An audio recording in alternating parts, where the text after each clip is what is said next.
A very good afternoon and welcome to NTV At One. My name is Ken Mijungu. We are live from the Nation Center. We're also live from Safari Park and live from the Kiambu Law Court, where we'll be telling you about the principal magistrate, Brian Harambee, who has been transferred to Taita effectively. But first, let's take you back to the National Prayer Breakfast. And President Uhuru Kenyatta has urged Kenya's political class to engage in meaningful action rather than mere talk. The head of state spoke at the 17th National Day of Prayer right here in the capital, where he led by that example in giving a very brief and unscripted speech. If only, just for a moment, we could all just stop talking a little bit and just put into practice the things we have said today. Kenya will be a different country in less than 5 years. That's number one. We love talking about it. We love making our commitments. But the practical side, a bit tough. Let's just do it. Let's not talk about doing it. Let's just do it. That is all our people ask of us. Nothing else. We can sing from the rooftops, but all our people want is for us to do what we've said. A thief may be intelligent, but not more than the investigator.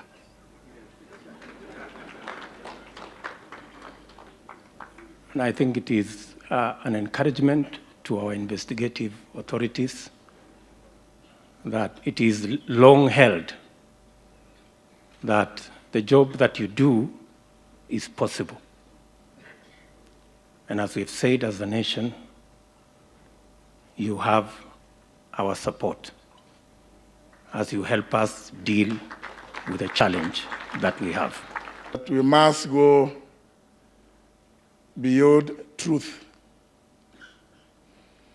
Must begin reflecting on whether we need to continue with the end justifying the means.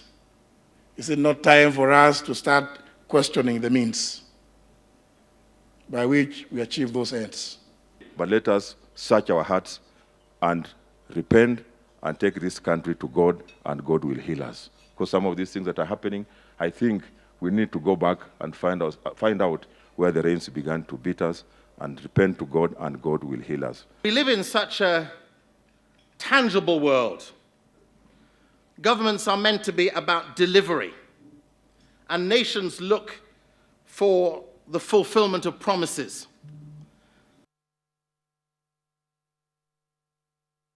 Well, staying with the National Prayer Breakfast, as expected, some of the leaders used that opportunity on the podium for some politics, albeit on lighter note. This time, it was all about the position of the Prime Minister. I have two requests from my country back home. You might have noticed we have a little political turbulence at the moment, and we're just wondering if you have a spare Prime Minister around. We could...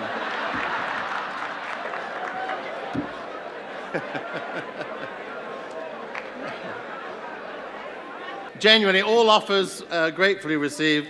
The British Airways flight tonight will take you back. We'd love to have you. We have a retired one in Kenya, and we can... and since the Constitution has abolished the position of Prime Minister in Kenya, so he may not have it anytime soon. So we will send you his CV. Maybe you can consider. By the way, you've just been given an offer of one. I have a couple more I'd like to donate to you. At least for the next 3 years, give me peace. At least we know the person the Deputy President was referring to, but I'm wondering who is in the President's mind, the three of them that he needs to donate to give him peace for the next 3 years. Very interesting times. And President Uhuru Kenyatta has urged the South Sudanese leadership towards political goodwill in order to achieve peace in the conflict-ridden state. His South Sudan counterpart, Salva Kiir, who was a guest at the National Day of Prayer, said Kenya has been a strategic partner in both political and economic affairs. This is possible, but there must be also the intention to have peace. Because at the end of the day,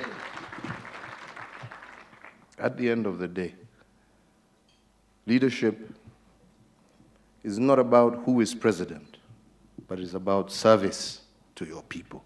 And the people of South Sudan desperately need peace in order for them to get service that they fought for many years. And Kenya stands ready, my brother, to work with you and all your colleagues to help the people of South Sudan achieve that long-waited for objective of a strong, united, prosperous South Sudan. You are doing is something to heal Kenya from all the wounds that you have afflicted on yourselves. And I want you also to pass the same message to your neighbors. South Sudan is one of them. You know that we are fighting in South Sudan up to now among ourselves. Let's take you back to our top story this afternoon. And Kiambu Principal Magistrate Brian Haemba has been transferred to Thika effective July 1st, 2019. Haemba issued the final orders to Kiambu Governor Ferdinand Waititu, extending his anticipatory bail by 2 weeks. EACC has filed its responses in the ongoing case regarding irregular tender procedures of over 580 million shillings in the county. Now, the case will now be mentioned on the 19th of June. Let's get a live report on that. Mel Mendo is at the Kiambu Law Courts. Mel, good afternoon. Was the governor in court? And if he was, what time did he get there?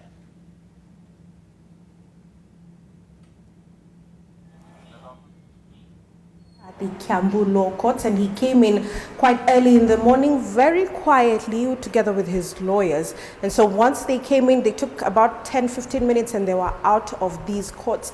And as you've mentioned, the extension has been issued by the Kiambu Principal Magistrate Brian Haemba, and it's for two weeks. And so that case will be mentioned here at the Kiambu Law Courts on the 19th of June.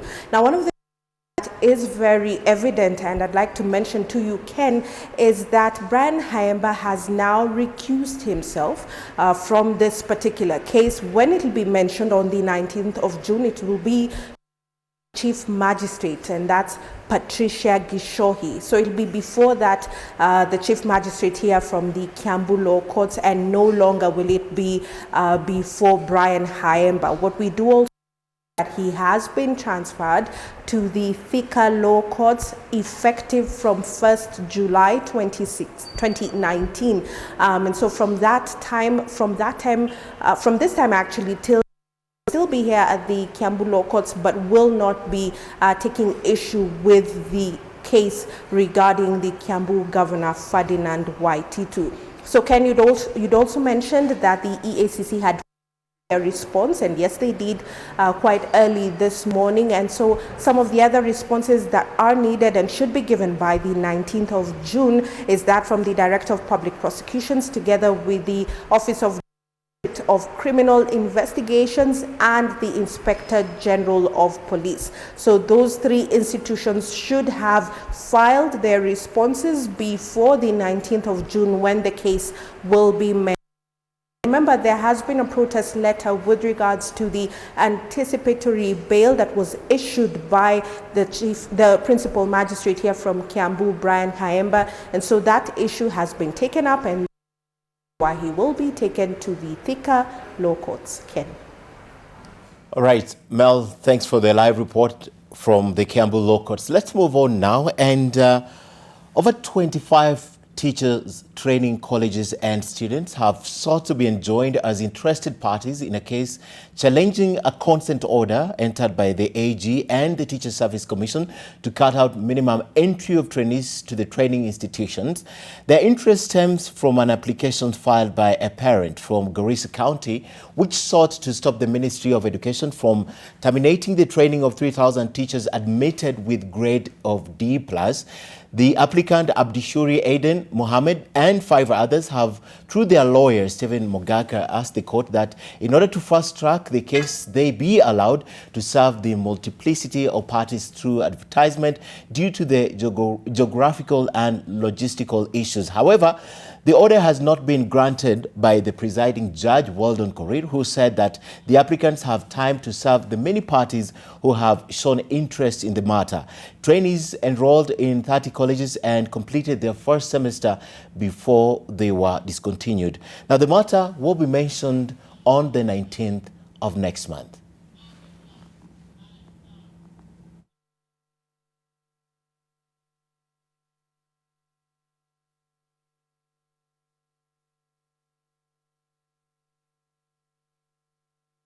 Away from that, tension was high in Mata village, that's in Taita sub-county, after a South African middle-aged national residing in the area attacked a group of people conducting a prayer in a mosque. The man is said to have accessed the mosque, wielding a gun, and ordered the imam to stop the prayers. The man claimed that the worshippers were disturbing his peace at home. The accused stopped the ongoing prayers and destroyed the sound system in the mosque before he left. He was later arrested and arraigned at the Taita Law Court. Now the case will be heard on the 7th of June.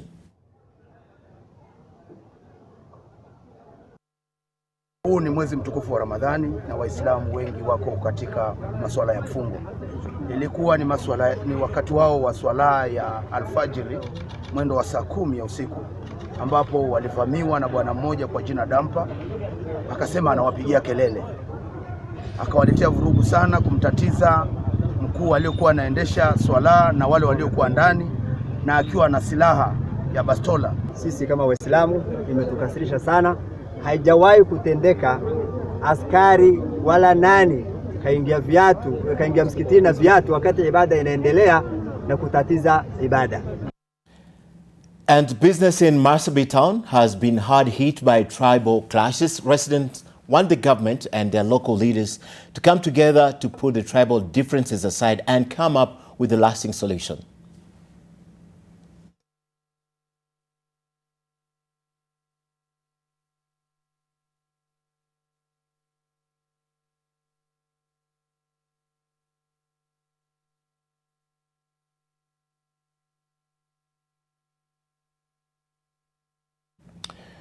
Right, let's take you to Kisii now, where soapstone mining is a multi-million or billion-shilling industry in Kenya. But the more than 4,000 households in South Mugirango who depend on it barely earn enough from it. The Ministry of Mining now wants to set up industries to help the small-scale carvers in Kisii County, not only to scale up the operations, but also to add value to their products. Janet Nyamwamu reports from Tabaka, that's in Kisii County. Fennick Nyaribo is among the many men and women of Tabaka, Kisii County, who depend on soapstone for a living. For 15 years, she has been scrubbing rough edges of the stone carvings, dividing her time between these and tending to her family. But she says the returns are not worth. Kwa siku natengeneza 150, kwa mwezi natengeneza 3,000. For most of the people here, carving soapstone is a job of last resort and an employment bite. I graduated in 2017. Since then, I've been home doing nothing but this soapstone. I normally carve, and this is because I've tried to search for work in so many places, but infertility. You have been given to wash this soapstone at 3 bob per piece. So, can you imagine getting 300 shillings, which you are supposed to wash 100 of them, and it might take you 2 to 3 days. Since the 1970s, the government has made numerous promises of bettering the soapstone economy, but not much has been done. And now mining CS John Munyes has added his voice to the chorus, promising to build an industry. When is it coming? It has been a song since I was like a little kid that the factory is coming. Now I'm getting old. I've gotten children that are growing. The soapstone factory is not coming. Tunataka serikali tusaidie sababu hii kazi iko na season.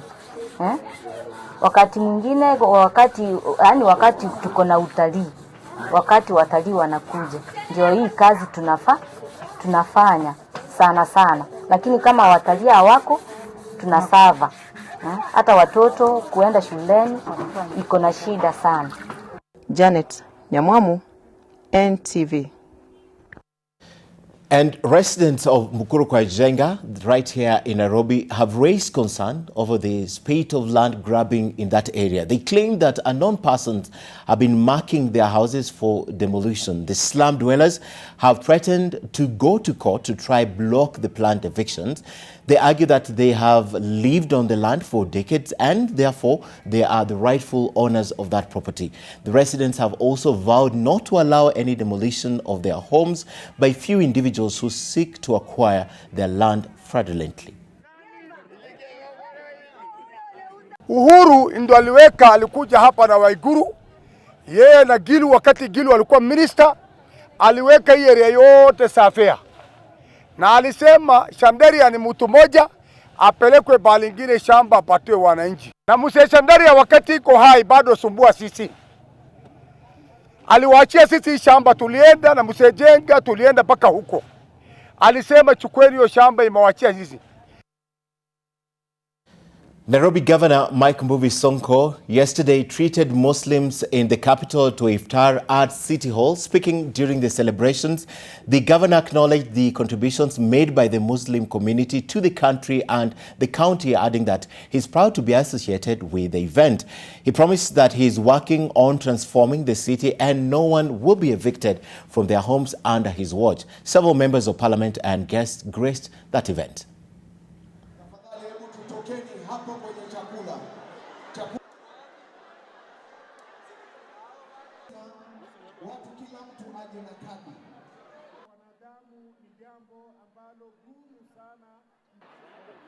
Distinguished guests, brothers and sisters, we are behind you as you fight corruption in the city. We are behind you as you fight grabbers in the city. We are behind you as you support the president in the war against corruption, against mismanagement of natural resources, and we pray that you will ascend to the highest office of this land at one point. Sisi viongozi lazima tukuje kama watetezi wenu. Tupime, tuone barabara inapita wapi, tuondokee barabara peke yake. Hiyo tutakubali. Barabara hatuwezi pinga, mheshimiwa mawaziri. Lakini kama ni mambo ya kupiga wananchi, hiyo msahau. Hiyo watu wasahau. Sisi nikiwaongoza kama gavana wenu, nitakuwa wa kwanza kufa wa kwanza kabla nyinyi muhamishwe kwa nyinyi. Now, police in Lamu have arrested 3 people for possession of bang and heroin. The county commander, Mushangi Kioi, said 2 of the suspects were arrested while ferrying 25 rolls of bang in a vehicle from Tangawanda headed to Kizingitini, that's in Lamu East, while another suspect was nabbed with 18 sachets of heroin in a boat within Lamu Island. The manhunt for more suspects in the region has been intensified. Here in Lamu town, we have Mirano, that is the area.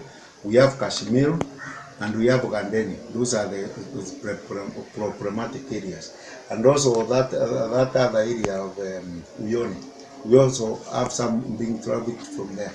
And also the report we are receiving, some of these boats which have been very Mira towards the Kiunga area.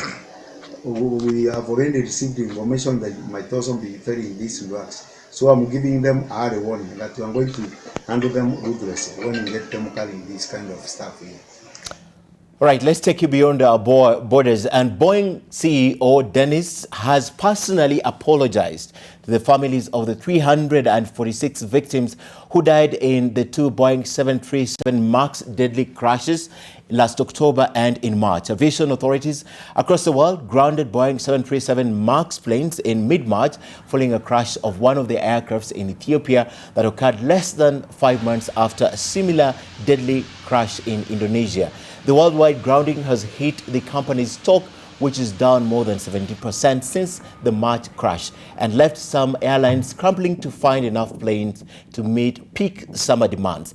Investigators in both crashes have implicated an automated flight control system that many pilots say they did not know about until after the first crash. We apologize for what happened. We are sorry for the loss of lives in both accidents. And that will never change. That will always be with us. I can tell you it affects me directly as a leader of this company. It's very difficult. The implementation of that software, we did not do it correctly.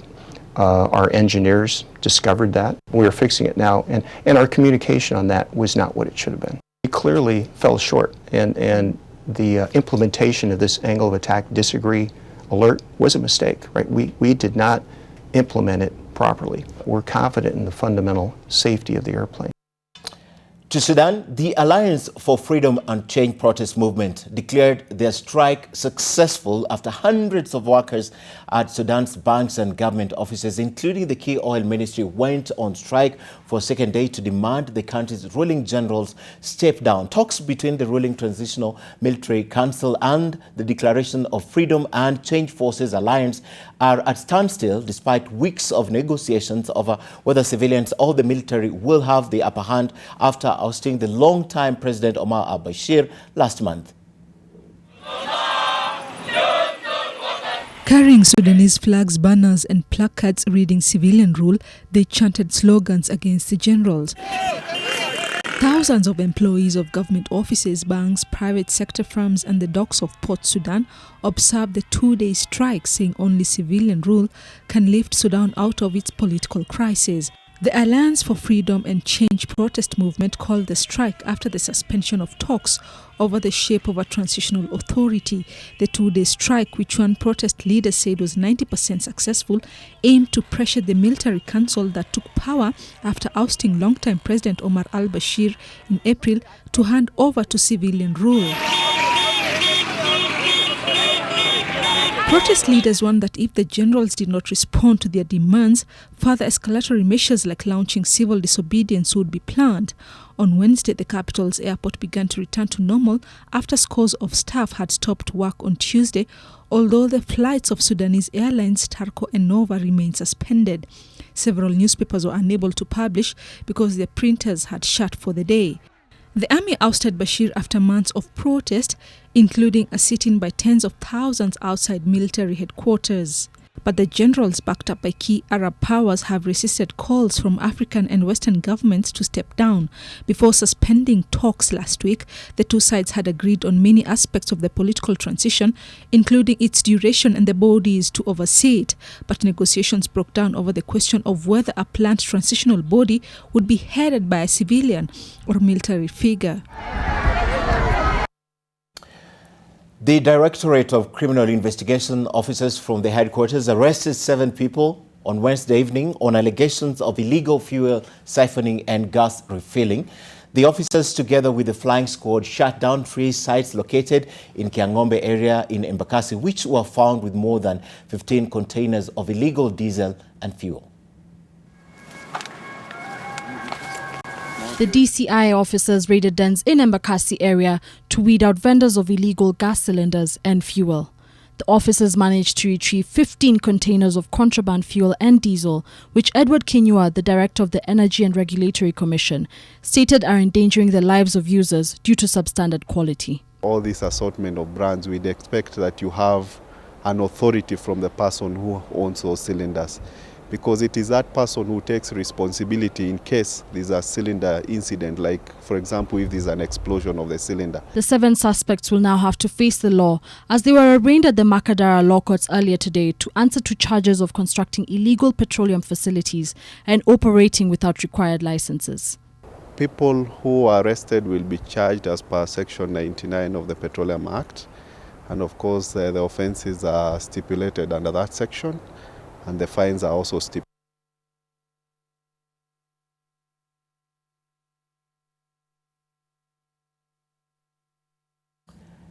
Right, Sean Kadavelis will be back with the sport. The Shinda Stars promotion.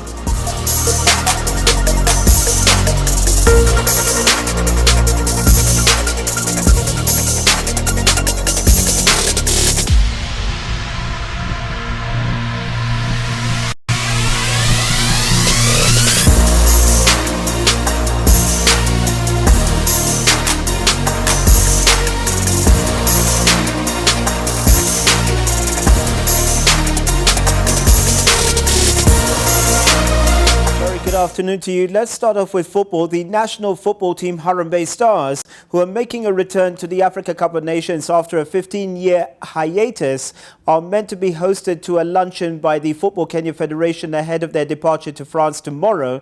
And that's for a 3-week training camp ahead of the Africa Cup of Nations. Brian Otwal is at Safari Park. What's the latest? Thank you so much, Sean. We are right here at the Safari Park where the team preparations are in top gear ahead of Harambee Stars' departure for France, where they will be having a 3-week camp before they depart for Egypt for the Africa Cup of Nations 2019 tournament that will be held in Cairo, Egypt. And the team will depart on Friday. A squad of 26 is expected to be named by head coach Sebastian Minye before they depart. And remember, 26 players will be departing for France, where they will be having a camp in France. And 23 players will also make their way to Egypt for the tournament, with the 3 players returning back home. But before then, they will also have 2 friendlies with Madagascar and DRC. Remember, earlier they had Gambia lined up for the friendly, but that has since been put off. And now they have Madagascar and DRC, both teams who are taking part in the Africa Cup of Nations 2019 in Egypt. That will be scheduled for June through to July. And the team earlier this morning went to State House, where they were hosted by the president, and I'm joined by Nick Mwendwa, who's FKF president, to just briefly tell me what message he comes with from the president. Quick meeting, good meeting, receive our flag. The boys were happy to see the president face to face, to say we're going to represent the nation for the first time in 15 years. And we feel good about what we have done. And that we are asking for the country to support us, and who else other than the president to signify that. So we had a good moment with him. He spoke to the boys, passed on the flag to them, and agreed that he might as well be able to watch a game in Egypt, which is a good thing. I hope he'll make it. But important is that now we have finished preparations at home. So now we head out to France tomorrow morning. The team leaves tomorrow morning. There are about 11 players here, leaving with the coach and the bench to head to France tomorrow morning to Marcos's. We already have an advanced team landed in Marcos's as we speak. So we have 3 guys already in camp, making sure everything is ready. We'll land there. They land there tomorrow. I will join them on Monday. And from there we train. The rest of the team, including Victor, who plays on Saturday in the Champions League, will join the team. All of them by 3rd evening will have the whole team in camp. Then we play Madagascar in Bondov at 8 p.m. on 7th. Then we play on 15th against DRC in Madrid at 8 p.m. All right, just one question, as we sum this up before we have most of the discussion in that luncheon. The team that is expected to be named this afternoon, the 26 players that will be going to France, something I want you to talk about, the goalkeeping issue. 2 goalkeepers from one club, just that, and then perhaps we can discuss much more later. We don't have 2 goalkeepers from one team. We have 1 goalkeeper from one. Brian Bwire and Oyemba? Brian Bwire is a future goalkeeper. People have failed to understand the logic behind high-level teams is that you identify a young keeper. You have 3 experienced keepers. You cannot take the 4th experienced keeper. You're not building the future. Brand Bwire was never going to AFCON. I can confirm to you he's not going to AFCON. Okay. He was there so that we can prepare him for the future. Look how we struggled to find the right keepers. And because he comes from Kariobangi Sharks, everybody, I can tell you that it's a lot of not very good stories. It's political. But I can tell you that, but again, correction, Brand, not 20. Oh, what a shame. Brian Otwell at Safari Park Hotel speaking to the FKF president, Nick Mwendwa. Well, sticking with football, the big story from last night, Chelsea won the Europa League with a 4-1 demolition of London rivals Arsenal in the London derby played in Baku, Azerbaijan. The one-away striker Eden Hazard had a night to remember as he scored 2 goals and created 1 to hand Blues boss Maurizio Sarri the first trophy of his managerial career. Chelsea, farewell for Eden Hazard.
The Arsenal demolition handed Chelsea coach Maurizio Sarri his first major trophy at the age of 60, and the Italian was delighted with the win that concluded a season which saw Chelsea bag a place in next season's Champions League with a 3rd place finish in the English Premier League.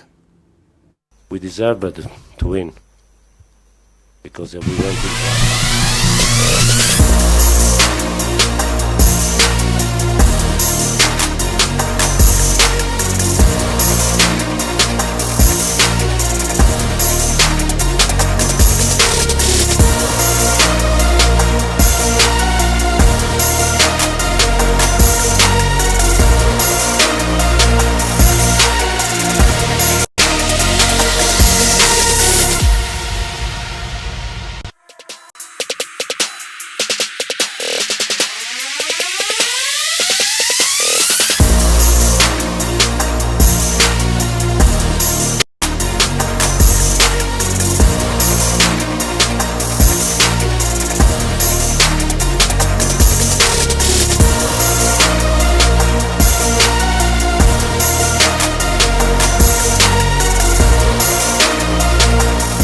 An appeal to the Swiss Federal Supreme Court, and that's against rules requiring middle-distance female athletes with a high level of testosterone to reduce it via medication. Semenya lost an appeal at the Court of Arbitration for Sport that ruled that the IAAS rules were necessary for athletes.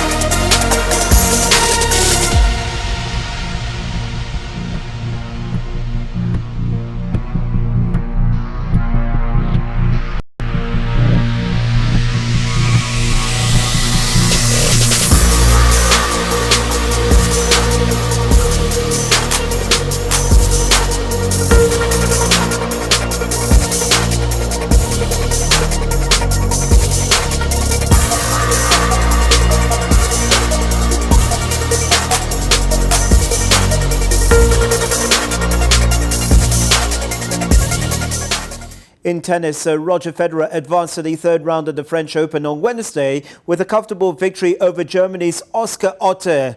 Federer made short work of Otte, winning 6-4, 6-3, 6-4 in 96 minutes.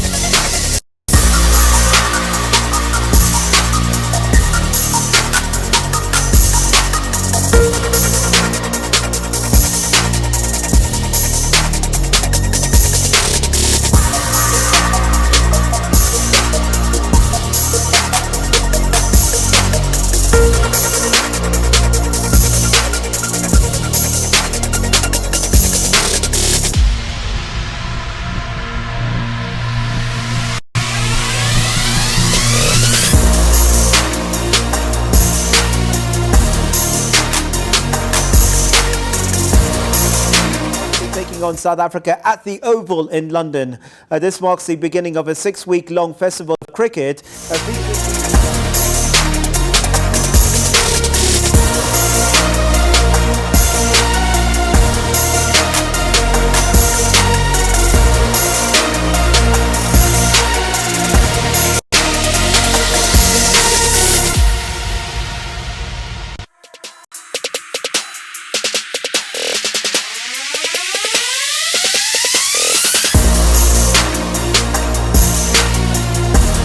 That's the format for it. That's the latest sports. Back to you, Ken. And thank you very much for watching. Have a good afternoon. My name is Ken Mijungu.